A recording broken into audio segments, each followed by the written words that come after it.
Donc, le professeur Gerbeau, que je vais me permettre de présenter, est professeur d'université, praticien hospitalier, chef du pôle santé handicap étudiant de l'université Clermont-Auvergne, médecin du directeur du service de santé de cette même université, rattaché à l'Institut Pascal, laboratoire pluridisciplinaire qui travaille beaucoup sur l'innovation technologique, chef du pôle de santé publique du CHU de Clermont-Ferrand, et c'est pourquoi nous l'avons invité encore plus encore, président de l'Association des directeurs de services de santé universitaires, l'ADSSU, qui regroupe 59 directeurs sur 64 services existants en France.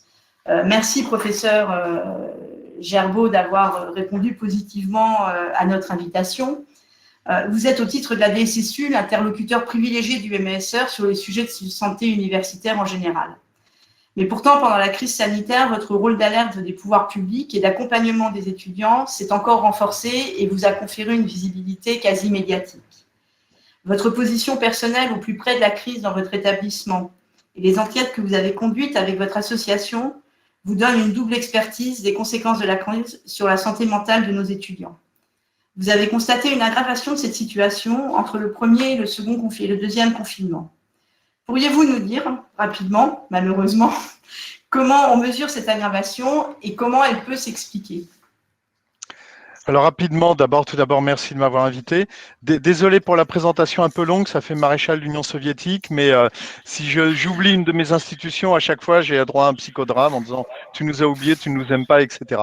Et donc voilà, donc on a eu, comment est-ce qu'on sait que on a des problèmes au niveau des étudiants? Parce que d'abord, il y a une demande qui va être exprimée par les étudiants, qui va être exprimée aussi par les proches, hein, ça peut être les autres étudiants ou ça peut être les enseignants, les scolarités, aussi les bibliothèques qui peuvent jouer un rôle de signalement qui est important et qui fait qu'à un moment donné, on va avoir des étudiants qui vont s'adresser à nous parce qu'ils ne vont pas bien, sachant que on est dans la situation, alors le bilan avait été fait avant, mais la crise l'a révélé, où on a un manque de moyens qui est tout à fait important. Hein. Pour le dire très clairement, on a un équivalent temps plein de psychologues pour 29 882 étudiants en France, quand la moyenne dans les pays de l'OCDE.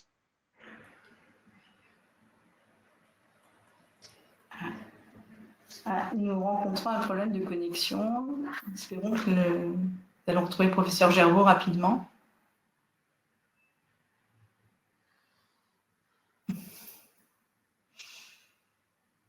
Alors, ce sont malheureusement les aléas du distanciel qui, malgré un an d'entraînement, ne sont pas tout à fait résolus. Le professeur Gerbeau se déconnecte. Je pense qu'il va se reconnecter rapidement pour nous rejoindre. Là, voilà, hop. J'ai dû oublier une institution là pour avoir été censuré comme ça brutalement. Donc je reviens. Donc on a cette demande qui nous arrive. Évidemment, la demande qui nous arrive, on va la compléter par des enquêtes. Et on n'est pas les seuls à faire. En fait, on a relativement peu pratiqué d'enquête. On a laissé aussi d'autres partenaires les pratiquer. Mais pour décrire à peu près la situation, on a quelque chose qui a été très différent suivant les 3 vagues de l'épidémie de la Covid-19, avec un premier confinement au mois de mars où il y a eu une augmentation de demande qui a été assez inégale d'un service à l'autre et qui a été relativement modérée par rapport à ce qui s'est passé ensuite. Pourquoi? Parce que ce confinement est arrivé brutalement et beaucoup d'étudiants sont rentrés chez eux. Alors, évidemment, quand le chez eux n'est pas un endroit très confortable ou psychologiquement sain, ça va leur poser des problèmes. Mais finalement, on était peu confrontés. Là où la demande a été vraiment massive, ça a été au deuxième confinement, parce qu'il y avait un peu la réitération. Le premier confinement, tout le monde était dans le monde d'après, on se disait c'est formidable, quand on aura fini le confinement, ça sera le paradis sur Terre. On s'est rendu compte que le paradis sur Terre est resté très terrestre et peu paradisiaque. Et en plus, on a vu à partir du mois de septembre augmenter la demande, à la fois parce qu'il y a une inquiétude sur la remontée de l'épidémie, et la deuxième vague, elle a débuté dès le début du mois de septembre, quoi qu'il ait été dit, et aussi parce qu'on a vu arriver à l'université des étudiants en première année qui avaient déjà eu une atteinte de leurs réseaux sociaux lors du confinement au lycée. Et on va avoir, par exemple, pour prendre l'exemple du bureau d'aide psychologique universitaire de Clermont-Ferrand, on a une file active d'attente d'étudiants qui est entre 5 et 10. On était à 20 mi-septembre, on est monté à 80 mi-octobre, sachant qu'on avait quand même renforcé les moyens. Et puis la troisième vague n'a pas eu beaucoup d'effet parce qu'il n'y a pas eu de reconfinement au niveau de l'université, et même plutôt une augmentation de la présence des étudiants. Et ça a été lié au fait qu'on a pu démontrer que les risques de contamination à l'université étaient très faibles, c'est-à-dire que c'est de l'ordre de 3% entre les cours, les pauses entre les cours, et que l'essentiel des contaminations ont lieu au sein des familles ou dans le cadre des colocations, et puis un petit peu les événements festifs qui sont autour de 10-16%, en tout cas en début d'année. Mais en tout cas, rien de ce qui se passe à l'université. C'est ce qui a, j'allais dire, sauvé l'université par rapport au collège, au lycée, voire à l'école primaire. Donc, L'autre point sur lequel je veux insister, c'est l'importance du réseau social, du lien social. C'est-à-dire qu'en fait, tout ce qui atteint le lien social met fortement en péril la santé mentale des étudiants. Donc en fait, si finalement l'université n'est pas un lieu de forte contamination, on peut envisager ou tout au moins espérer une reprise en configuration normale ou semi-normale, ou quasi normale à la rentrée. Et la question qui se pose aujourd'hui pour nous, c'est pensez-vous que ce retour sur site soit facile pour des lycéens qui ont été déscolarisés avant même d'arriver à l'université pendant plus d'un an, puisque depuis mars 2020, ils n'ont plus fréquenté un lycée et très peu une université pour beaucoup d'entre eux. Pensez-vous que du coup ce retour soit facile ou qu'il faille prévoir des accompagnements et des lieux particulièrement rassurants ou particulièrement accueillants pour ces étudiants primo-entrants et pour les autres aussi d'ailleurs? Alors, enfin, on estime qu'il faudra au moins 3 ans pour qu'on on retrouve, j'allais dire, un fonctionnement normal. Parce que les étudiants qui n'allaient pas bien, j'allais dire, on les a pris en charge, mais souvent, c'est des prises en charge qui vont pas être très courtes parce que on va souvent travailler aussi avec des fragilités préexistantes et il faut pouvoir travailler dessus. Donc, on estime, oui, qu'il faudra 2-3 ans avant que les choses se restabilisent. Sur comment va se passer à la rentrée, moi, je fais le pari que les Français sont un peuple intelligent et qui vont massivement se vacciner tant qu'ils en ont l'occasion, ce qui évitera qu'il y ait une reprise d'épidémie. Évidemment, si les Français ne sont pas aussi intelligents que je le pense et qui se vaccinent peu, on pourra avoir des circulations de variants qui seront moins sensibles à la vaccination. C'est malheureusement tout à fait possible. Après, sur la question de l'accueil, je pense que l'importance des lieux de sociabilité étudiants, dont font partie les bibliothèques d'ailleurs, l'importance de construire une vie étudiante qui ne soit pas que des cours, des TD, etc., est fondamentale. Autrement dit, le développement des activités culturelles, le développement des activités sociales, le développement des activités sportives est extrêmement important en termes de promotion de la santé. Et nous, les services santé universitaire, je dirais, on a à intervenir d'une certaine façon quand ça ne marche pas bien pour rattraper les choses qui ne vont pas bien. Mais l'idéal d'un service santé universitaire, c'est que les choses vont tellement bien que nous n'ayons plus rien à faire. À part les choses courantes, normales, la contraception, etc., etc. Mais en tout cas, pas trop de pathologies. Merci beaucoup pour ces éléments. Une dernière question avant de passer aux questions, et n'hésitez surtout pas à poser des questions dans l'onglet questions, chers participants.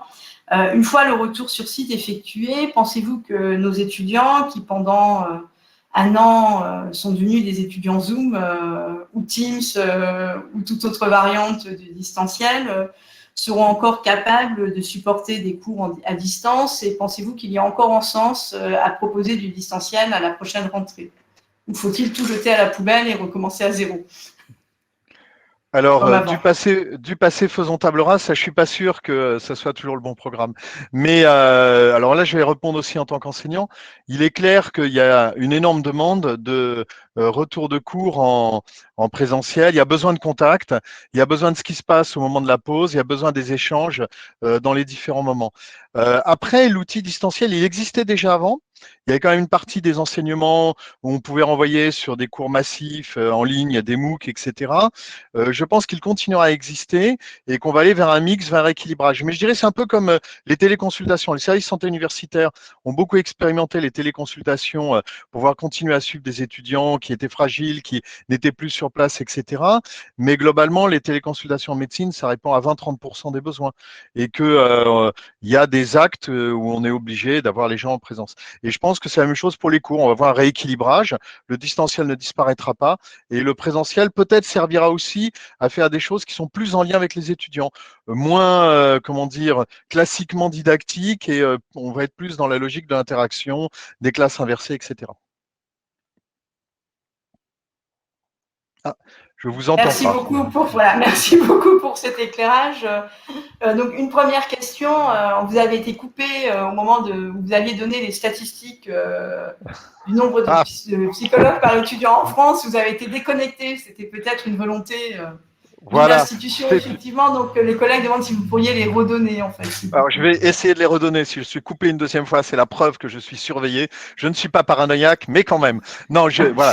C'est un équivalent. Non, mais ça a été publié de toute façon. C'est un équivalent temps plein pour 29 882 étudiants en France. Et en moyenne, dans le CDE, c'est un équivalent temps plein pour 3 500 étudiants. Donc, on est à peu près 10 fois moins. Vous voyez que on a quand même un grand retard. Et juste pour dire, ça n'est pas quelque chose de récent. C'est que globalement, c'est très intéressant de voir comment la santé des étudiants, parce qu'il y a des problèmes de tuberculose, de syphilis et de dénutrition en 45-48, et a beaucoup de moyens, et qu'après on se dit finalement, bah, c'est comme toute la prévention en France, l'accès aux soins suffit à répondre aux questions de santé. Et on laisse les choses filer et on les fait pas évoluer. Et du coup, je me permets de compléter la question. À ce stade, on a vu que des postes de psychologue universitaire ou de médecin universitaire avaient été créés en urgence pendant la crise sanitaire. Est-ce que ce sont des postes pérennes et un retour vers une remise à niveau des services de santé universitaires français, ou est-ce que c'est un effet, non pas de mode, mais conjoncturel? Alors, la création visait à doubler à peu près le nombre d'équivalents temps plein. C'est-à-dire qu'on est passé de 80 à 160 équivalents temps plein de psychologues. Vous voyez on progresse, hein, comme c'est bien. C'est comme au rugby. L'important est de progresser vers la ligne adverse. Mais on n'y est pas. Voilà. L'essai est loin d'être. Voilà. Il faudra du temps parce que c'est pas uniquement des postes, c'est des locaux. Et que là aussi, même si on a mis pas mal de psychologues en téléconsultation, à un moment donné, consultation de psychologie, elles ont besoin d'être en présentiel. Donc, c'est vraiment tout un ensemble, tout un écosystème qu'à reconstruire. Et puis, j'ai une question sur le chat. Quels sont les éléments de recul nécessaires pour affirmer que les Français sont intelligents et iront se faire vacciner? C'est un pari que je fais. C'est un souhait. C'est ma confiance dans la France et dans les Français. Voilà. Et une autre question d'une collègue qui demande si la Covid a eu d'autres effets sur les étudiants que des effets psychologiques. De type nutrition, arrêt de soins, accès aux soins, etc. Ouais. Est-ce que vous les avez mesurés par hasard? Alors, sur l'accès aux soins, les services qui étaient centres de santé sont restés ouverts et il s'est passé le même phénomène général que partout en France. C'est qu'au premier confinement, on a tourné à peu près à 25-40% de nos capacités. Mais ça a été tout le système ambulatoire qui a été concerné. Sur le plus long terme, là, il faudrait des enquêtes spécifiques. Et dans les populations étudiantes, c'est difficile. On sait que, par exemple, sur le cancer, sur les dépistages ou la prise en charge des cancers, il y a des retards importants qui sont pris en ce moment, y compris sur des cancers parfaitement curables au début comme les mélanomes. Sur la question de la nutrition, il y a des enquêtes qui montrent qu'effectivement, il y a eu une prise de poids dans l'ensemble de la population française, y compris chez les étudiants, liée au confinement, liée au grignotage. Il y a eu une évolution aussi plutôt avec une augmentation de la consommation d'alcool. Après, pour moi, le primum moment, c'est quand même la question du lien social et de la vie sociale.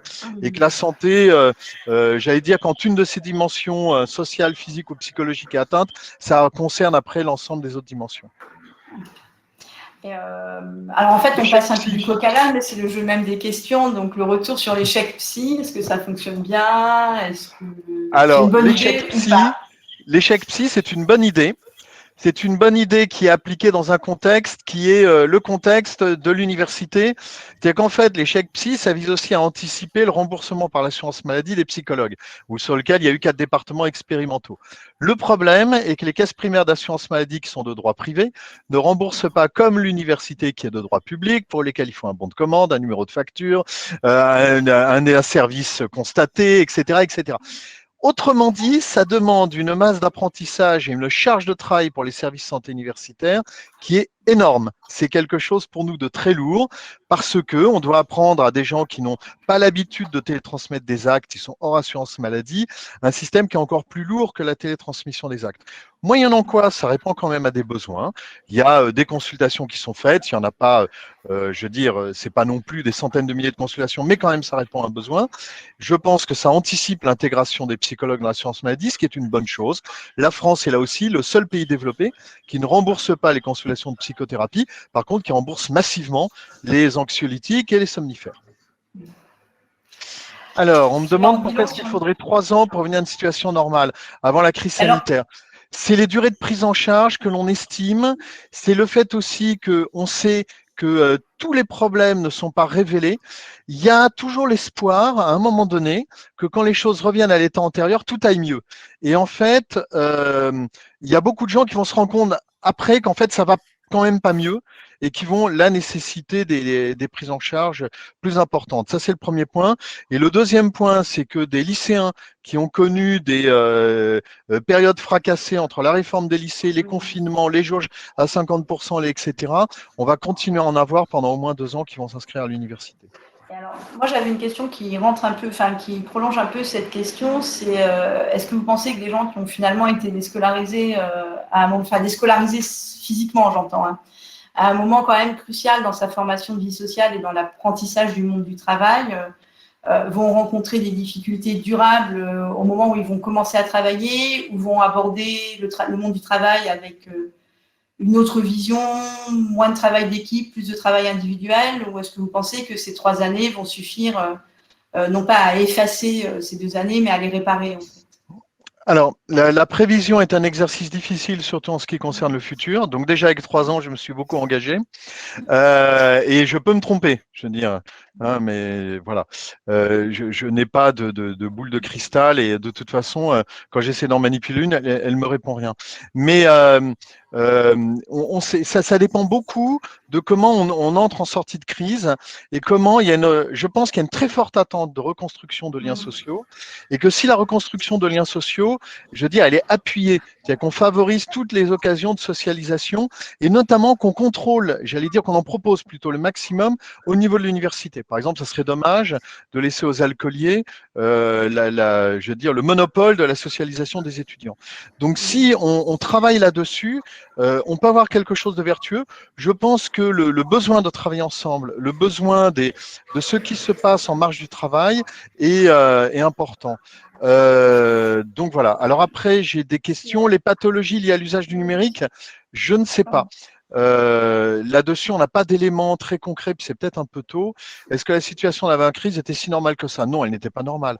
Et notamment du point de vue de la prise en charge de la santé des étudiants. On était quand même beaucoup dans une idée où l'université est essentiellement à la recherche. On avait oublié que la santé des étudiants était une condition nécessaire et non suffisante. Voilà. Et puis le dernier point, c'est que je pense qu'il y a des étudiants qu'on ne va plus voir, non pas parce qu'ils ne vont pas bien, mais parce qu'ils ne croient plus en l'avenir qu'on leur propose. Et ça, on ne les connaît pas évidemment, on ne les a pas étudiés. Et je pense que c'est une des grandes incertitudes qu'on va avoir, c'est quelles sont les capacités de projection dans le futur, en quoi les gens vont avoir confiance dans la capacité à se projeter, en tout cas dans le futur tel qu'il était décrit habituellement. Alors, ça peut être l'occasion de grands changements. On verra. Ça, c'est effectivement c'est vraiment une interrogation et une ouverture parce que si on perd toute une partie de nos ex-étudiants sans qu'ils étaient en situation d'échec, mais juste parce qu'ils ne croient plus du tout à leur avenir, on prépare des adultes plutôt malheureux et une société qui aura du mal à fonctionner ensemble, enfin à faire corps. Et vos propos, en fait, je pense, parlent beaucoup à nos collègues sur l'aspect lieu de socialisation parce que, comme vous le savez, les bibliothèques sont un lieu de socialisation et sont un lieu de socialisation récurrent. Donc, vous pensez effectivement que c'est plutôt une bonne chose et que c'est même une très bonne chose que les bibliothèques soient restées ouvertes Ah oui, oui. pendant toute la crise Covid. À partir du moment où on a Et pu montrer qu'il n'y avait pas de risque, ni pour les personnels, enfin évidemment si les mesures barrières étaient adoptées, ni pour les personnels ni pour les étudiants, c'était important. Et puis il y a beaucoup d'universités où les bibliothèques contribuent à la distribution des masques, des autotests, etc.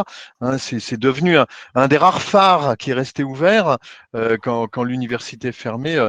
Ça, il faut le dire. Après, juste pour reprendre, est-ce que ça va donner des jeunes adultes qui vont se désocialiser ou est-ce que ça a donné des jeunes adultes qui vont créer un avenir différent? Et moi, j'ai un côté toujours optimiste et je me dis que peut-être on va aussi avoir des gens qui sont prêts à inventer un futur qui n'est pas le futur tout tracé dans lequel on était mollement, confortablement installé jusque-là. écoutez, merci beaucoup pour ces propos optimistes parce que ils font forcément écho à toutes les questions qu'on peut se poser en cette fin d'année universitaire, avec une année universitaire qui s'annonce normale, une rentrée universitaire qui s'annonce normale dans certaines universités, déjà moins normale dans d'autres en fonction des présidents. Et ça rejoint, je pense, la question de notre collègue. Est-ce que la Covid pourrait être un outil de réforme finalement de l'enseignement supérieur pour aller vers une diminution du nombre d'étudiants en présentiel, sachant qu'on est tous conscients qu'un étudiant sur site coûte plus cher à l'enseignement supérieur qu'un étudiant chez lui. Et par rapport à ça, est-ce que par rapport aux études de médecine, vous avez des éléments déjà qui vous permettent de vous prononcer sur d'éventuelles avancées vers le distanciel pour faire des économies et pas pour répondre à un besoin, ou est-ce que ça vous semble quelque chose d'un peu fantasmé comme l'animal de fer dans le cerveau après la vaccination, en quelque sorte? Je pense que l'idée qu'on va former plus pour moins cher est une idée récurrente qui n'est pas nouvelle, qui est ancienne et qui date de bien avant le Covid. Et il est fort probable que ça fasse partie de notre magnifique outillage de fausses bonnes idées sur lesquelles on fonctionne en France. Pour autant, il y a quand même eu beaucoup d'apprentissage. Il faut regarder aussi que globalement, les choses ont tenu, que les universités se sont pas effondrées. Les universités se sont quand même préoccupées de leurs étudiants et du devenir des étudiants. Il va falloir impérativement s'appuyer sur ces acquis-là pour orienter un futur qui ne soit pas le futur initialement écrit où la société serait composée de gens qui seraient tous des geeks, qui n'auraient plus aucun contact social autre qu'à travers des écrans, à se demander d'ailleurs comment ils s'habilleraient et se nourriraient, puisque nous ne serions plus que de la pure intelligence numérique. Écoutez, merci pour cette réinformation du rôle de l'université dans la formation à la vie collective. En l'absence de nouvelles questions, je pense que et au regard de l'heure qui tourne, et comme je sais que vous avez dû vous extraire d'une commission pour nous rejoindre, ce dont nous vous remercions chaleureusement, je pense qu'on peut peut-être conclure ici votre intervention, sauf si vous voulez ajouter quelque chose, bien sûr. Il y a juste une chose, il y a une question, l'augmentation du taux de suicide. L'augmentation du taux de suicide, elle n'a pas été constatée. Par contre, il y a eu, elle n'a pas été constatée au premier confinement. Au deuxième confinement, il y a eu plus de gestion d'hospitalisation. On va dire d'hospitalisation d'urgence pour rumination anxieuse, pour etc. Mais le taux de suicide n'est qu'un des éléments de la crise psychologique ou psychiatrique. Et il faut y faire attention. Lorsque les événements nationaux sont très intenses, on a plutôt une baisse des taux de suicide qu'une augmentation. Ça ne veut pas dire qu'après, il n'y aura pas une réaugmentation. Ça, c'était